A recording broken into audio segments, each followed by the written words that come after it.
¿Qué tal video tutorial? Recurso de JavaScript que dedicamos a una introducción a la programación orientada a objetos. Existen lenguajes de programación como Java o C++ que se denominan lenguajes orientados a objetos. JavaScript no es uno de ellos, ya hemos hablado de sus orígenes vinculados al navegador y cómo ese limitante se acabó convirtiendo en la base de su imparable potencial. Sin embargo, la creciente complejidad de los programas desarrollados con JavaScript han obligado a desarrollar modelos de estructuración del código que siguen los principios de la programación orientada a objetos, y mediante el uso de las denominadas funciones constructor se pueden crear clases y objetos en JavaScript. En lo que llevamos de curso ya hemos utilizado multitud de objetos, tanto JavaScript como del DOM. Pero JavaScript nos permite también crear nuestros propios objetos, como veremos muy pronto. Pero lo primero siempre es explicar lo que es esto de la programación orientada a objetos y qué ventajas son las que explican su dominio casi absoluto en el desarrollo del software actual. Al pararme a pensar cómo abordar este tema en el curso, he recordado la cantidad de veces que lo he abordado y cómo de modo genérico no existen diferencias. La programación orientada a objetos es lo que es y tiene las ventajas que tiene, sea en PHP, en Java o en JavaScript. He visto cómo he tratado el tema en PHP, en C++, en Java, en C# o en Python y ahora en JavaScript, así que en lugar de reelaborarlo de nuevo, retomo el contenido del que elaboré para el curso de Python y que sirve perfectamente para esta introducción a la programación orientada a objetos también en JavaScript. Cómo usar clases y objetos. Los necesitamos para poder crear nuestros primeros proyectos complejos. Sin ninguna duda, la programación orientada a objetos es el paradigma dominante en el mundo de la programación en la actualidad. Si hubiera que resumir tanto lo que es como la causa del enorme éxito de la programación orientada a objetos, podríamos hacerlo usando la misma base del pensamiento científico. No hay problema complejo que no se pueda subdividir en un conjunto de problemas más simples. Y eso es lo que hace la programación orientada a objetos. Divide un programa en distintos objetos relacionados entre sí, lo que facilita, simplifica y acelera el desarrollo de código. En los orígenes los programas eran muy simples y llegaba con un desarrollo basado en un procedimiento lineal, con una ejecución directa, línea a línea. Eran construcciones simples que no necesitaban de planos complejos para su elaboración. Pero a medida que los programas se fueron haciendo más complejos, se vio que este tipo de paradigma de estructuración del código no era eficaz y limitaba las posibilidades de desarrollo. La programación se enfrentaba a un dilema: cómo desarrollar un paradigma más eficaz. A cualquier sitio que mires en la propia naturaleza o hasta en el modo de crear del ser humano encontrabas la respuesta. Cualquier ser existente, animado o inanimado, es un ente complejo formado por multitud de partes. Hasta una célula o un átomo, en teoría los elementos más sencillos, pueden también subdividirse en partes. Pues la idea de la programación orientada a objetos parte de estos mismos principios. Si tienes un programa demasiado complejo, ¿por qué no dividirlo en unos cuantos programas más simples y que cada uno de ellos se encargue de una parte del programa final?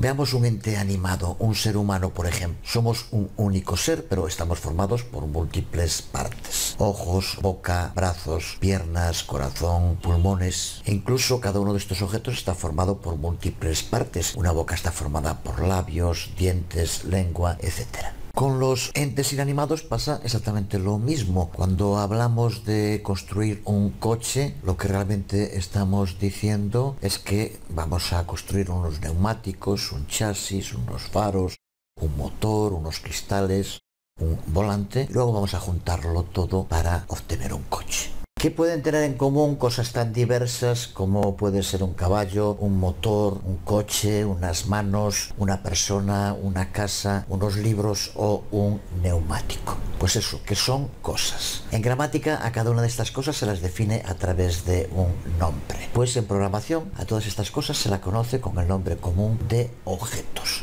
En programación todas estas cosas que estamos viendo son objetos. Por tanto, usar un tipo de programación orientada a objetos nos permite subdividir el desarrollo de un programa en múltiples tareas y subtareas independientes, pero que se encuentran relacionadas entre sí. Cada una de estas tareas es un objeto y el conjunto de las tareas funcionando de forma coordinada es lo que conocemos como un programa.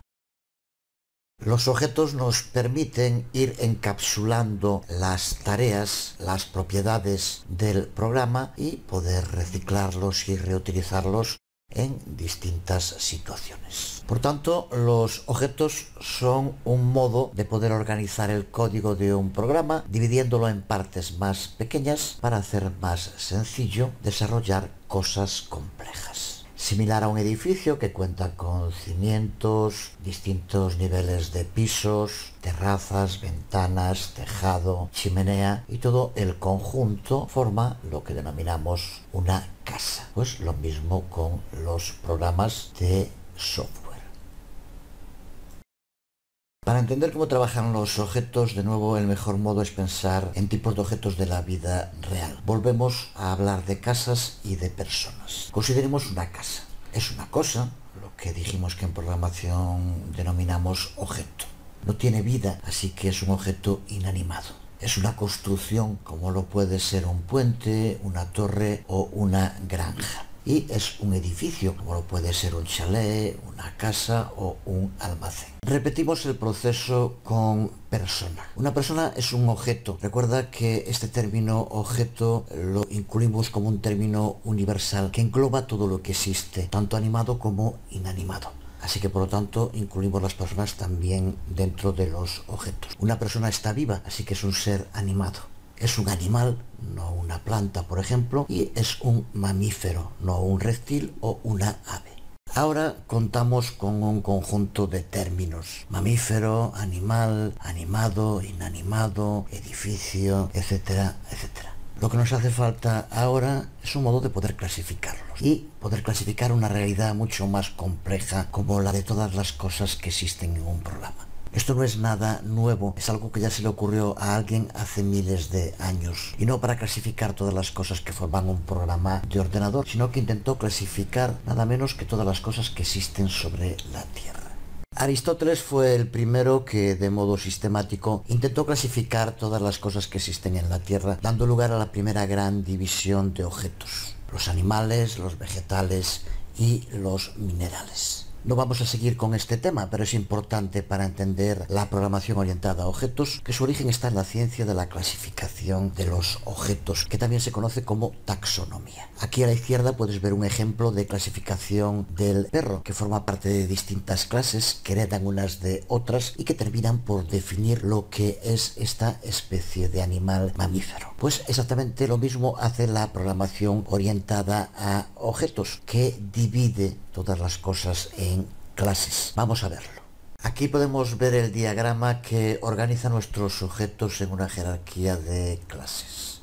Existe una clase superior universal a la que llamamos objetos, de la que derivan todas las demás. Los objetos se dividen en dos grandes subclases, animados e inanimados, cada una de las cuales a su vez tiene otras subclases, como edificios, casas para los inanimados, o animales, mamíferos, primates, humanos para los animados. Esta es una clasificación de objetos basada en la naturaleza, pero puede serlo también de un programa